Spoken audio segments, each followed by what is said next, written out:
10वीं कक्षा के अंतिम जो कविता है, कोशिश करने वालों की कभी हार नहीं होती, इस कविता के बारे में अध्ययन करेंगे।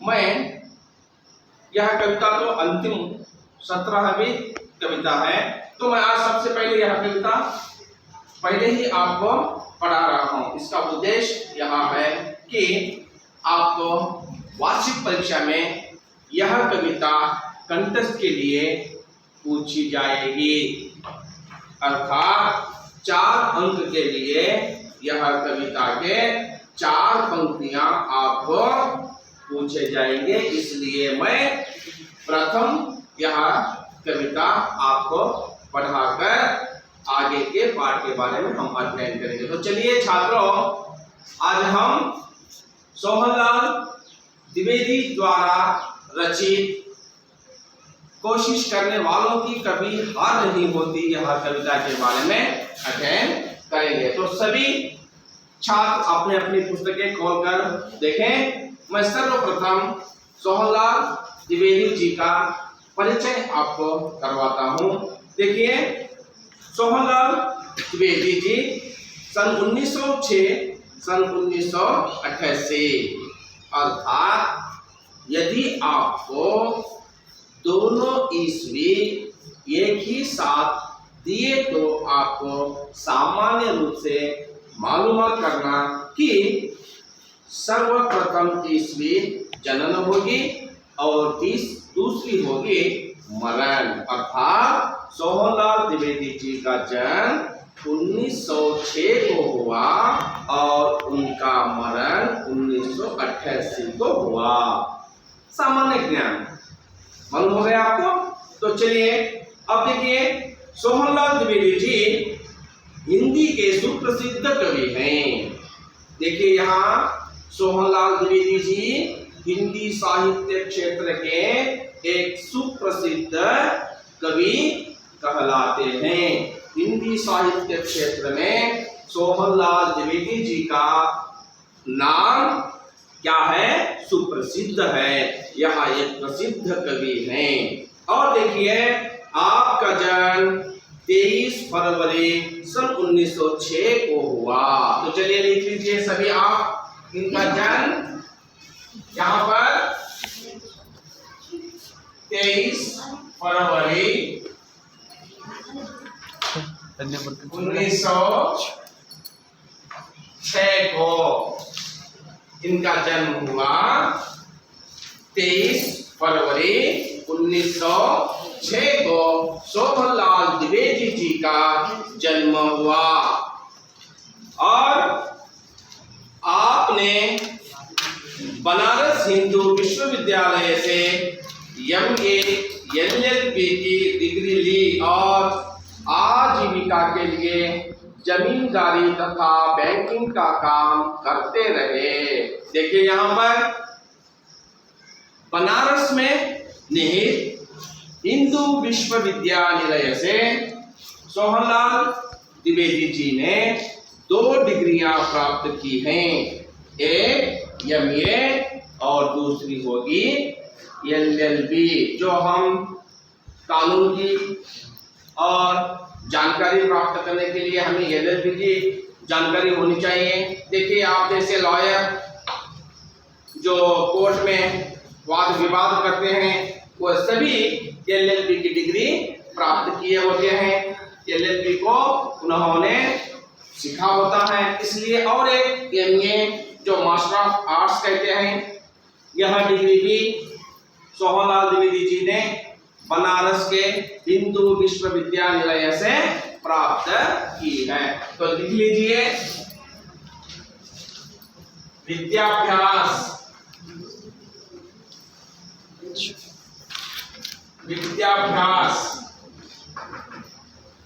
कौन से MA और LLB 2 डिग्रियां सोहनलाल द्विवेदी जी ने प्राप्त की है। कहां से? बनारस के हिंदू विश्वविद्यालय से। मालूम हो गया। तो चलिए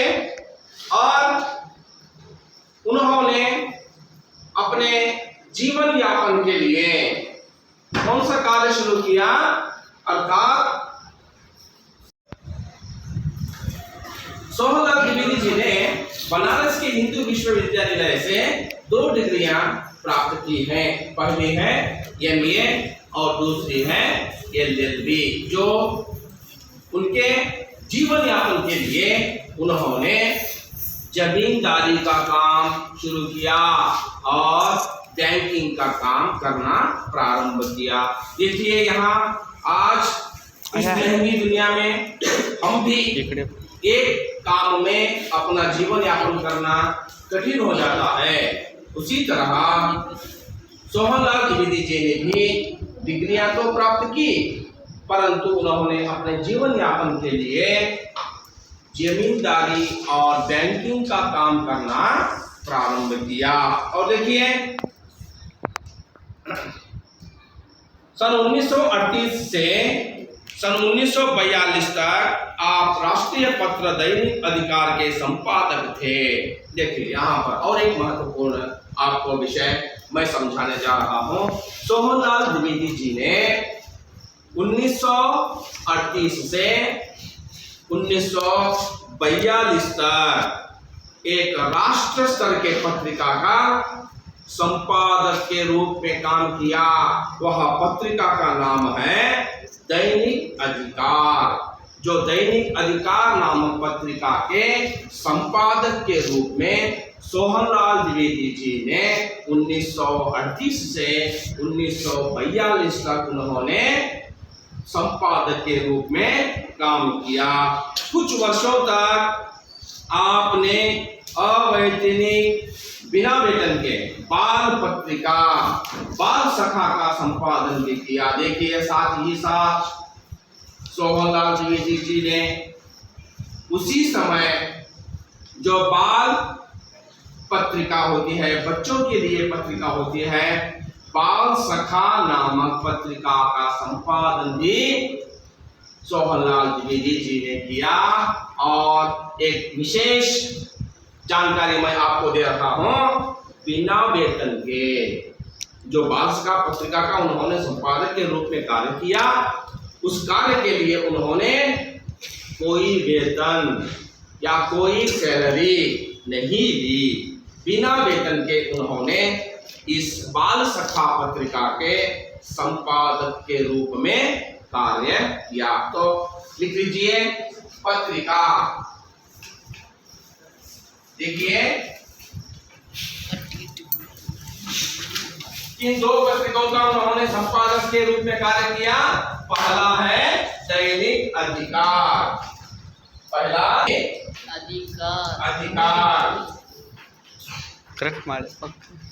और दूसरा हो गया बाल सखा।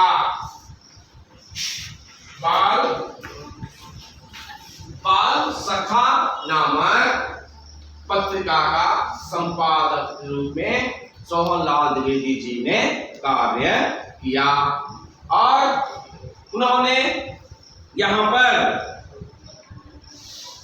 आप महात्मा गांधी से अत्यधिक प्रभावित थे।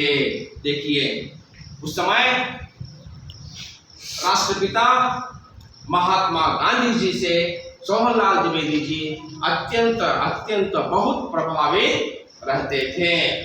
स्वतंत्रता प्राप्ति के लिए देशभक्ति व ऊर्जा से ओतप्रोत आपकी रचनाओं की विशेष सराहना हुई तथा आपको राष्ट्रकवि की उपाधि से अलंकृत किया गया। देखिए उस समय जो स्वतंत्रता के आंदोलन हुआ करते थे, स्वतंत्रता के जो हड़ताल हुआ करती थी, स्वतंत्रता के जुलूस निकलते थे, स्वतंत्रता के संग्राम में अनेक प्रतिभटनाएं होती थी। उस समय सोहनलाल द्विवेदी जी की कविताएं रचनाएं का बहुत बड़ा गुणगान हुआ।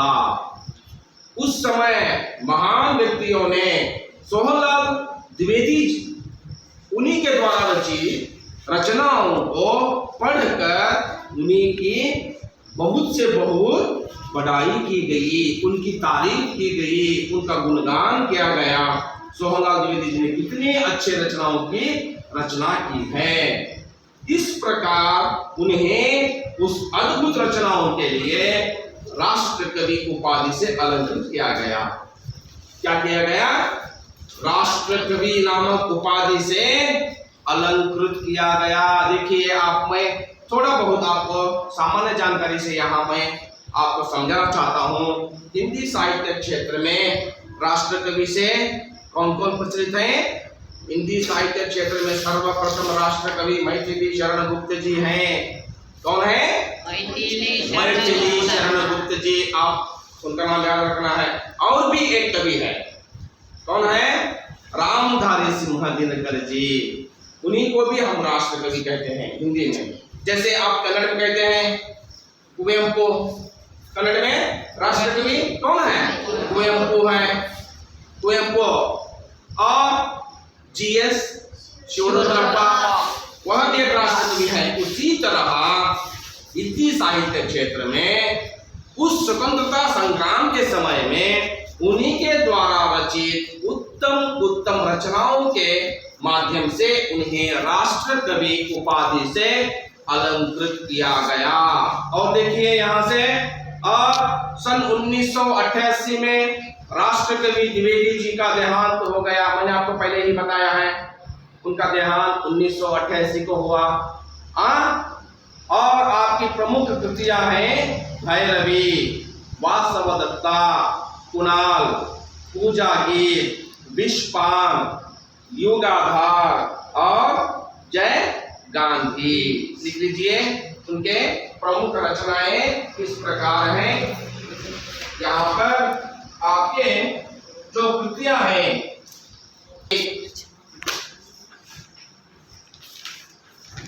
भैरवी, वासवदत्ता और कुणाल और पूजा गीत,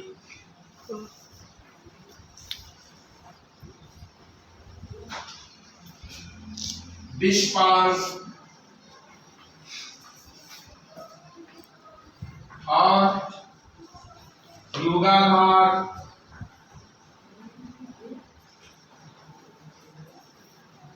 और जय गांधी। जय गांधी यह उनके प्रमुख कृतियां हैं जो सोहनलाल द्विवेदी जी ने रचित किए हुए हैं। और भी अधिक हैं जो यहाँ पर देखिए, बांसुरी,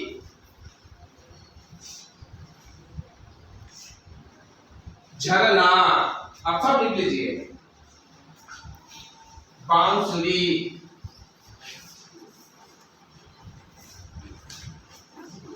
झरना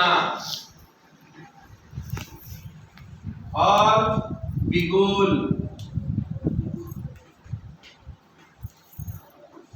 बिगुल, बच्चों के बाबू, बच्चों के बाबू, दूध बताशा, दूध बताशा, दूध बताशा, बाल भारती, शिशु भारती, लिख लीजिए, बाल भारती और शिशु भारती,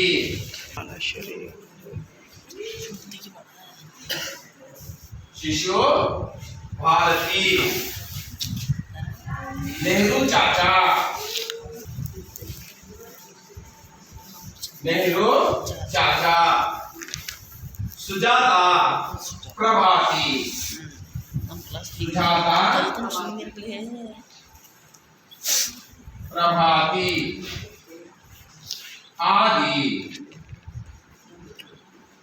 और भी कुछ अनेक प्रमुख कृतियां हैं जो यहाँ पर सोहनलाल द्विवेदी जी द्वारा रचित हुए हैं। और भी यहाँ पर प्रमुख से प्रमुख अत्यंत आवश्यक कृतियां आपको अध्ययन के लिए दिए गए हैं। यही है जो उनका देहांत कब हुआ? 1988। आप यहां पर लिख लीजिए उनका देहांत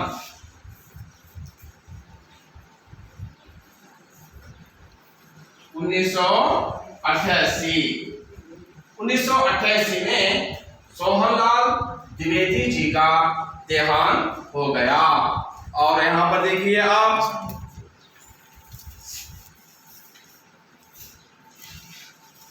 जो यहां पर मैंने आपको समझाया, यहां से जो है देखिए इसको कौन से लिख लीजिए, बांसुरी, झरना, बिगुल, बच्चों के बापू, दूध बताशा, बाल भारती, शिशु भारती, नेहरू चाचा, सुजाता, प्रभाती, ये सब पाठ साहित्य है। ये सब क्या है? पाठ साहित्य है। और उसके जो ऊपर है भैरवी, वासव दत्ता, कुणाल, पूजा गीत, विश्वपाल, योगाधार, जय गांधी, ये सब उनके प्रमुख कृतियां हैं। क्या हो गया? ये सब उनके कृतियां हैं। और उन्होंने सोहनलाल द्विवेदी जी ने यहाँ पर एक बहुत अच्छी अद्भुत कविता लिखा है। उसका नाम है कोशिश करने वालों की कभी हार नहीं होती। तो चलिए आज हम कोशिश करने वालों की कभी हार नहीं होती उस पद्य के बारे में, उस कविता को अध्ययन करेंगे। तो चलिए देखिए, आशय बिल्कुल साफ है, सीधा साधा आशय के साथ सोहनलाल द्विवेदी जी ने आज यह कविता आपको अध्ययन के लिए रखा है। देखिए मैं आपको आशय स्पष्ट करता हूं।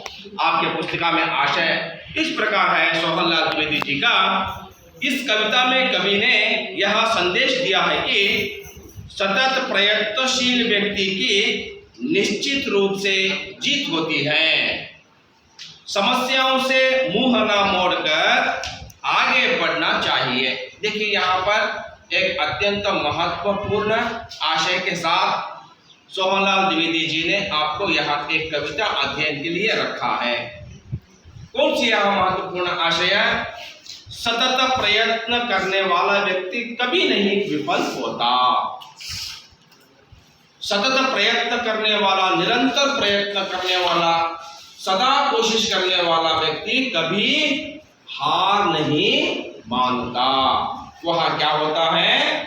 यशस्वी होता है, वह सफलता को प्राप्त करता है। यहाँ एक उद्देश्य के साथ, आशय के साथ सोहनलाल द्विवेदी जी ने कोशिश करने वालों की कभी हार नहीं होती कविता आपको अध्ययन के लिए रखा है। तो चलिए देखिए, लहरों से डरकर नौका पार नहीं होती, कोशिश करने वालों की कभी हार नहीं होती। तो बच्चों, कभी आपने देखा होगा नदी में या समंदर में लहरों से कभी कोई जहाज या कोई बोट डरती है?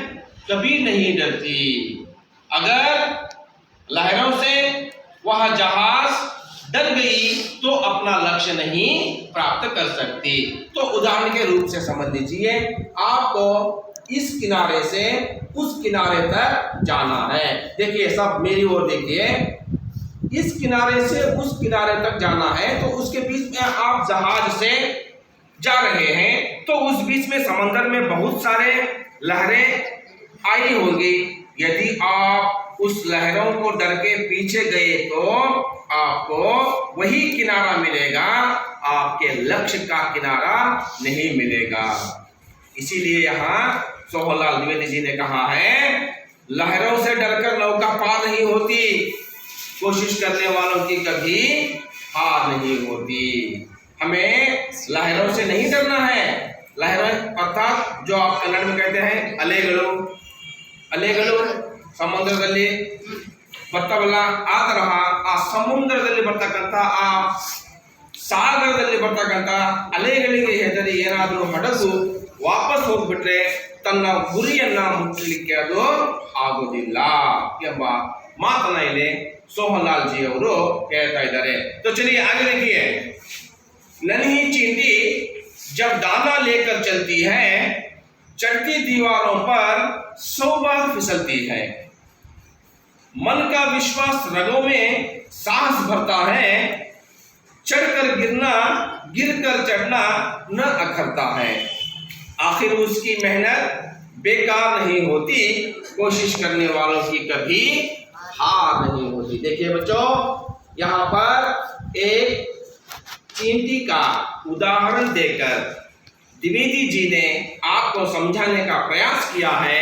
तो बच्चों, यहाँ पर ये छोटी क्षणिक सी चींटी जो अपने मुंह में एक दाना लेकर चढ़ती है दीवार पर, प्रथम रूप में वहां अपना लक्ष्य नहीं प्राप्त कर सकती, बार बार गिरती है फिसलकर, और अंतिम में वहां अपना लक्ष्य प्राप्त करती है। वह सतत प्रयत्न करती है, अपने मुंह में वहां दाना लेकर बार बार चढ़ती है, बार बार गिरती है, फिर भी वह अपना लक्ष्य प्राप्त करती है। क्योंकि यदि वह चींटी मैं बार बार गिर रही हूं यह समझकर वह दाने को अपने लक्ष्य पर ले जाने का मन बदला लिया तो वह अपने लक्ष्य को नहीं प्राप्त करती थी। परंतु वह चींटी ऐसा नहीं किया, बार बार फिसल कर गिर गई परंतु अपना दाना लेकर मुंह में चलना नहीं भूली। अंत में वह चींटी अपना दाना लेकर मुंह में अपने लक्ष्य को प्राप्त कर ली।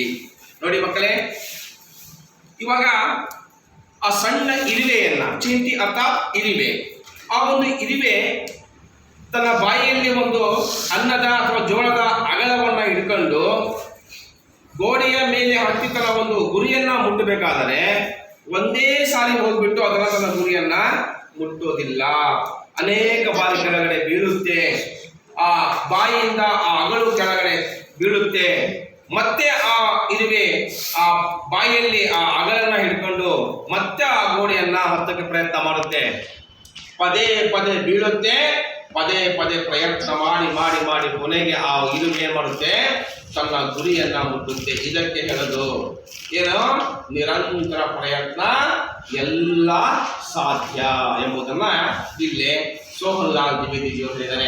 तो बच्चे आपको यहाँ पर सतत प्रयत्न से वह चींटी अपना लक्ष्य को प्राप्त कर ली। तो देखिए आगे, डुबकियां सिंधु में गोताखोर लगाता है, जा जाकर खाली हाथ लौट कर आता है, मिलते नहीं सहज ही मोती गहरे पानी में, बढ़ता दुगना उत्साह इसी हैरानी में, मुट्ठी उसकी खाली हर बार नहीं होती, कोशिश करने वालों की कभी हार नहीं होती। तो देखिए ध्यानपूर्वक मेरी ओर अपना ध्यान रखना है। यहाँ पर एक डुबकियां, एक गोताखोर सागर में या तालाब में या नदी में हर बार प्रतिदिन जा जाकर डुबकियां लगाकर मोती को खोजता है, हीरे को ढूंढता है, उसको हीरा या मोती नहीं मिलती, क्योंकि एक मोती या एक हीरा मिलना उतना आसान का काम नहीं है, बहुत कठिन कार्य है। क्योंकि मोती वहां बनती है सागर के गहराई में बनती है, नदी के गहराई में बनती है, और वह मोती को खोजना आसान कार्य नहीं है। लेकिन वह गोताखोर ने अपने मन में ठान लिया कि मैं जितनी मेरी क्षमता है, जितनी मेरी क्षमता है, उस क्षमता के आधार पर मैं उस मोती को खोज कर ही रहूंगा। देखिए यहाँ पर मैं आपको एक उदाहरण के रूप में समझाता हूँ। जितना मुझे ज्ञान है उस ज्ञान की परिपूर्णता किसे होती है, मुझे होती है।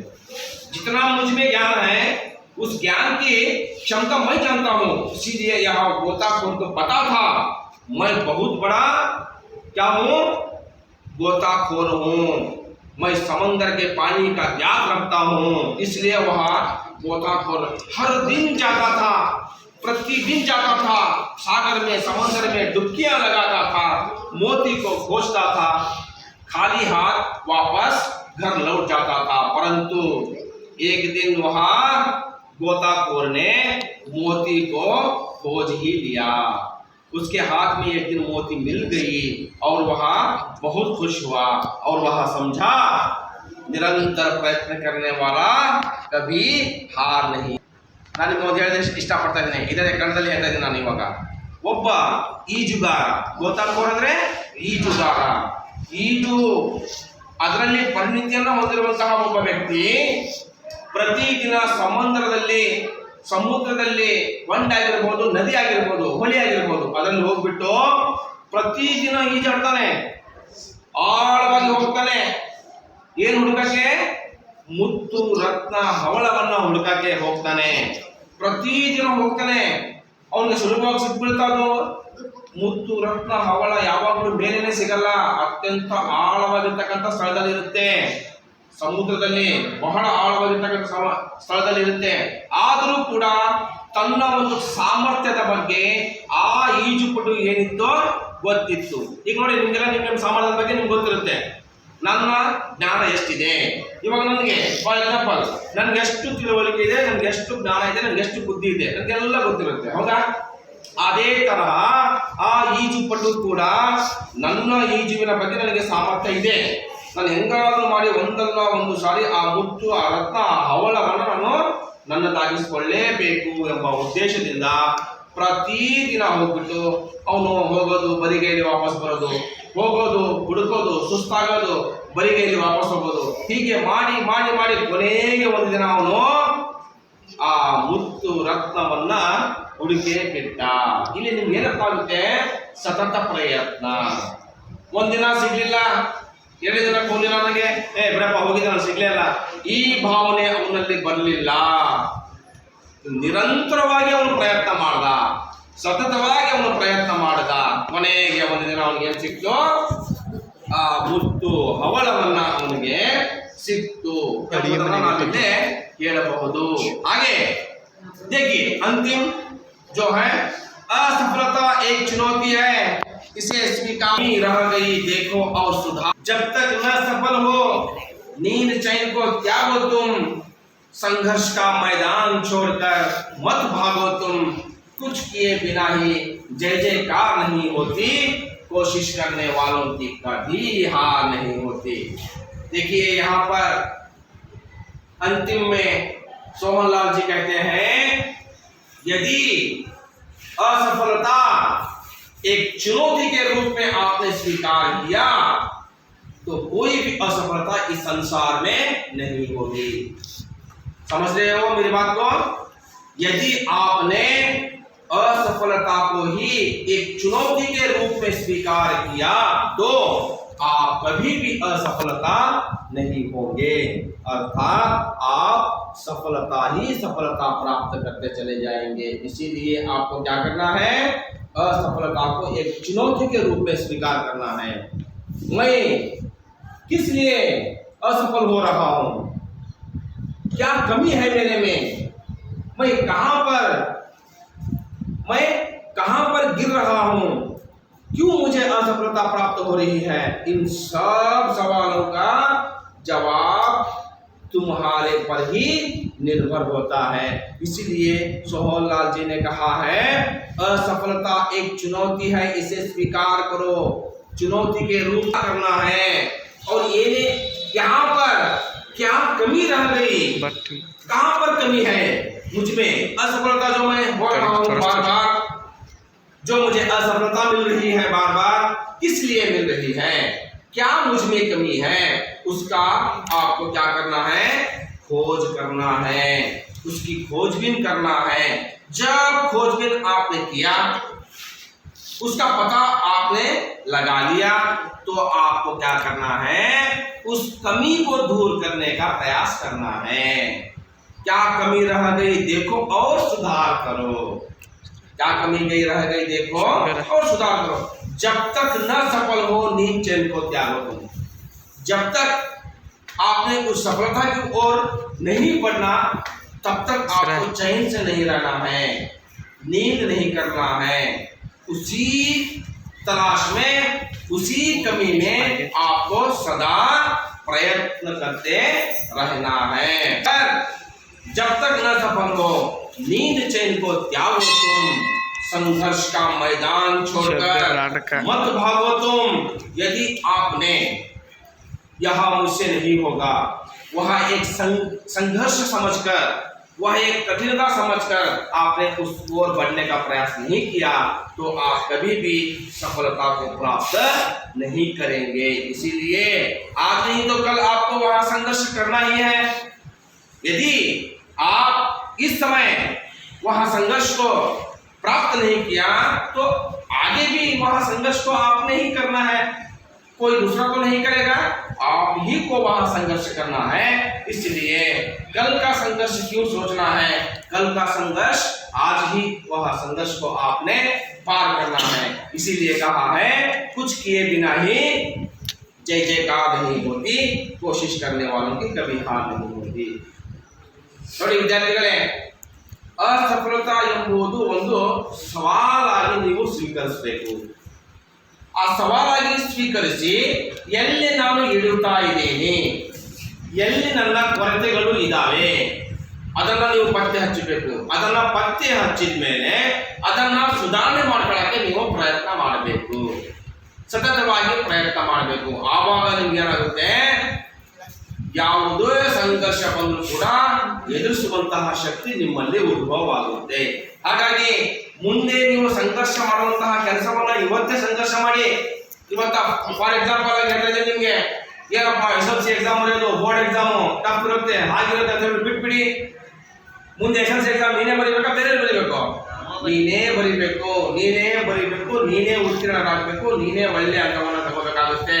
ಇವಾಗೇನೋ ಸಂಘರ್ಷ ಅಂತ ಹೇಳ್ಬಿಟ್ಟು ನೀನು ಬಿಟ್ಬಿಟ್ರೆ ಮುಂದಿನ ಸಾರಿ ಕೂಡ ಆ ಸಂಘರ್ಷವನ್ನ ನೀನೇ ಪಡಬೇಕು, ಹೌದಾನೆ? ಹಾಗಾಗಿ ಮುಂದೆ ಪಡ್ತಕ್ಕಂಥ ಸಂಘರ್ಷವನ್ನ ಇವತ್ತೇ ಆ ಸಂಘರ್ಷವನ್ನ ಎದುರಿಸಿ ಧೈರ್ಯದಿಂದ, ಎಲ್ಲೆಲ್ಲಿ ಏನೇನೋ ತೊಡಕುಗಳಿದ್ದಾವೆ, ನನ್ನಲ್ಲಿ ಏನೇನು ಕೊರತೆಗಳಿದ್ದಾವೆ ಅದನ್ನೆಲ್ಲ ನೀಗಿಸಿಕೊಂಡು ನೀನು ಮಾಡಬೇಕು, ಮುಂದೆ ಸಾಗಿದರೆ ಏನೇ ಮಾಡಲಿಲ್ಲ ಅಂದ್ರೆ ಯಾರು ನಿನ್ನ ಜಯಕಾರವನ್ನ ಹಾಕೋದಿಲ್ಲ। ನೀನೇನಾದ್ರೂ ಸಾಧನೆ ಮಾಡಿದರೆ ಮಾತ್ರ ಜನರು ನಿನಗೇನ್ ಮಾಡ್ತಾರೆ, ಜಯಕಾರವನ್ನ ಹಾಕ್ತಾರೆ ಎಂಬ ಮಾತಲ್ಲಿ ಸೋಹನ್ ಲಾಲ್ ಜಿ ಅವರು ಅಂತಿಮವಾಗಿ ಹೇಳಿದ್ದಾರೆ। ನೋಡಿ ಎಷ್ಟು ಅದ್ಭುತವಾಗಿ ಈ ಒಂದು ಕವಿತೆ ನಿಮಗೆ ಕಂಠಸ್ಥಿಗಿದೆ। ಹಾಗಾದ್ರೆ ವಿದ್ಯಾರ್ಥಿಗಳೇ, ಇದರಲ್ಲಿ ಏನಾದರೂ ಸ್ವಲ್ಪ ನಿಮಗೆ ಡೌಟ್ಸ್ ಇದ್ರೆ ನೀವು ಕೇಳಬಹುದು ಅಥವಾ ಅರ್ಥ ಆಗದೆ ಇದ್ರೆ ಕೇಳಬಹುದು, ನನಗೆ ಹಾಗೆ ವಿಶ್ಲೇಷಣೆಯನ್ನ ಕೊಡ್ತೇನೆ। आपको यदि कोई शब्द वाक्य नहीं पता हो तो पूछ सकते हो। कुछ नहीं है, ठीक है।